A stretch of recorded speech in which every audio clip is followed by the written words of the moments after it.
Hey Jake, how are you? I'm doing well, Mr. Simmons. How are you, sir? I am fine, thanks, man. So I'm actually recording this to air tomorrow here in Chicago, so I'm just going to jump right into the interview if that's okay. Cool. Beautiful. So it was so great seeing you back in television again. Obviously, the benefit of TV is that you get to maybe kind of flesh out a character over multiple episodes, sometimes multiple seasons. I was curious, when it comes to movies, you only have 2 hours to get to know a character. Who is a cinematic character that you've portrayed that you wouldn't mind maybe having that TV benefit of exploring over multiple episodes or multiple seasons? That's an interesting question, and I'm not getting an answer that springs right to mind. Although here's one: there was a character in a little movie called The Gift years ago, a Sam Raimi film, 2000-ish, where I played a Southern sheriff named Pearl Johnson. I'd like to see the adventures of Pearl Johnson I, extended over I a know longer that movie period. very well. I love Sam Raimi. I think that's a fantastic choice. Whatever streaming service that is on, I would absolutely subscribe to it. There you go. Well, we'll talk to Apple Plus. We'll get it going.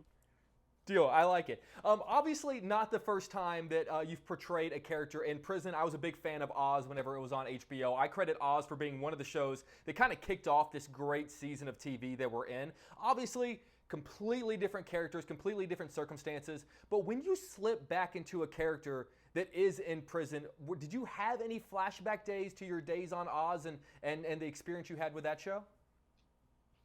Yeah, I mean, it's impossible to avoid that parallel.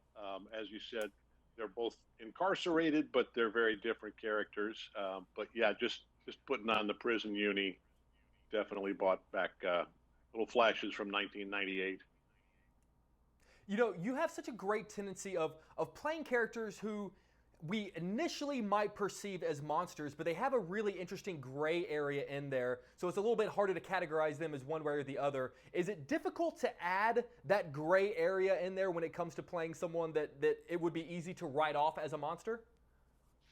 Well, that's an important thing for me to find as an actor.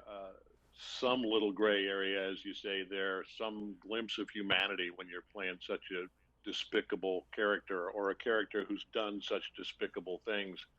And it's generally all about the writing, whether it's Tom Fontana on Oz or Mark Bomback here with his adaptation of William Landay's novel.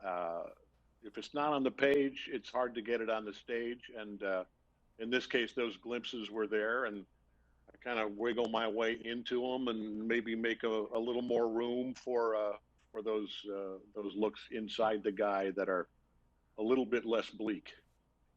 Well, it's fascinating. I recently, just this past weekend, rewatched what I think is one of the best performances in a very long time, which is your performance in Whiplash. Obviously, right now, a lot of teachers around the country are teaching their classes via Zoom and online portals. I'm just sort of curious if you'll have fun with me for a second. How do you think Fletcher would react to having to work with his band to have to teach those kids over Zoom? Do you think he would still get his yelling across over an online portal? Yeah, the screaming and yelling would definitely still happen. The physical abuse would be a little tougher to pull off. I think probably he would take out the physical abuse on his computer, his phone, or whatever. He'd probably have to have, Apple would have to be sending him several new computers and phones every week because he'd be destroying them. Yeah, I could. Instead of hurling a chair, he would just hurl his MacBook, which I could totally see. And as we wrap up, I'm sure you've heard the news. Obviously, we're all very excited to be getting Zack Snyder's cut of Justice League. I would love to see more of your Commissioner Gordon. I'm curious. Have you heard anything at all from him? And do you know if we might be seeing more Commissioner Gordon whenever we get his Snyder cut next year? I did talk to Zach. Yeah, he had to get everybody's permission to actually even do that. By everybody I mean the cast. So yeah, we chatted a couple times, and I don't know that there's going to be significantly more Commissioner Gordon. There was a little bit more that we shot that wasn't in the first cut there. So I don't know. I'm anxiously awaiting as all the fans are. For sure. Well, Mr. Simmons, I have always wanted to interview you. This isn't quite the way I wanted to do it the very first time, so hopefully the next time will be in person. But seriously, truly, it's genuinely an honor, sir. So seriously, thank you for your time. You bet. Thank you. I'd love to come to Chicago next time. We'll have a very comfortable fold-out couch. You're welcome to it, sir. Beautiful. Thanks. All right, take care. Good to see you. You too.